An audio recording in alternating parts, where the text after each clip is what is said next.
NBC Broadcast Center. This is 41 NBC News. Decision 2020. Election night in Middle Georgia.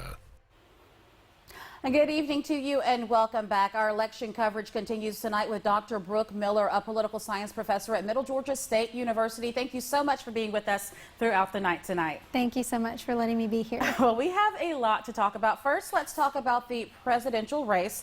How important is Georgia in this race? And I also want to ask you, will Georgia go, in your opinion, for Trump or Biden? Right now, it looks like Trump is probably going to take Georgia. It's kind of indicative of what we saw in 2016. It went for Trump as well. And it's very important to note that Georgia has gone for Republicans since 1992. In 1992, Georgia went for Bill Clinton, and that was the last time that Georgia actually went for a Democratic presidential candidate. All right, well, at the top of the show, the numbers look really close. Do you feel like we will have the results here in Georgia by tonight? I don't know that we're going to have all the results. I think we'll have a feeling as to who's ahead, but it looks like votes are still coming in. It looks like some counties are still counting. I haven't really seen a lot of counties with 100%, just everything completely in. There are some out there, but we've still got some stragglers, so it'll probably be tomorrow, but I think we'll have an idea. All right, we talked a little bit in the beginning. We saw Biden with that really strong lead, and then we saw President Trump take the lead here in Georgia. Why is that? It just has to do with the vote counts. Basically, the Democratic Party really focuses on mail-in ballots, absentee ballots, making sure that they are able to get their people to the polls, whereas the Republican Party focuses more on advance voting and Election Day voting. That's kind of their bread and butter, is to make sure their people get to the polls on Election Day.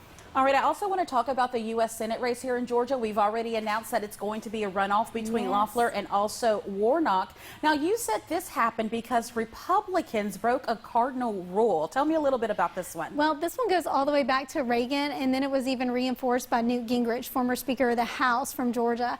And he always said that there should be no infighting, that if you're Republican, you're Republican, and if you're Democrat, you're Democrat, and you put the party first. And it's very clear in this case that with two candidates on the ballot, they split that vote, and so nobody was able to secure that majority. All right, and when we look at going back to the presidential race and looking across the nation tonight, we're starting to see some states called for President Trump or Joe Biden. Were there any surprises or upsets so far tonight? You know, it's just different in terms of the states that we're looking at. Traditionally, you look at the battleground states like Ohio. They're typically our predictor state, and they're really not what most of the news is covering tonight. And if you look at Ohio, they're just basically saying that it's too close to call. Instead, they're looking primarily at states like Georgia. They're looking at Texas. They're looking at Florida. It's kind of this idea that there was going to be a blue wave across these safe Republican states, and it just hasn't quite turned out that way, at least not yet. We're still looking at votes coming in, but right now Trump has a lead in most of those states. As for Ohio and Pennsylvania, we haven't really seen them focus that much on there. We've seen Ohio mentioned, again, too close to call, but votes are still coming in. So we'll have some idea tonight, but probably finalized tomorrow. All right, and I thought Florida would take a while, but it was actually pretty fast. It was very fast. I think it was a little unexpected. I definitely didn't expect it to come in quite this quickly, but it looks like Trump's got the lead. It is fairly substantial, but if you look back at 2016, he really didn't beat Hillary Clinton by a large amount there either. So it's probably going to be pretty close. All right, well, thank you so much for joining us and sharing some of your input tonight as we continue our election coverage on some very key races.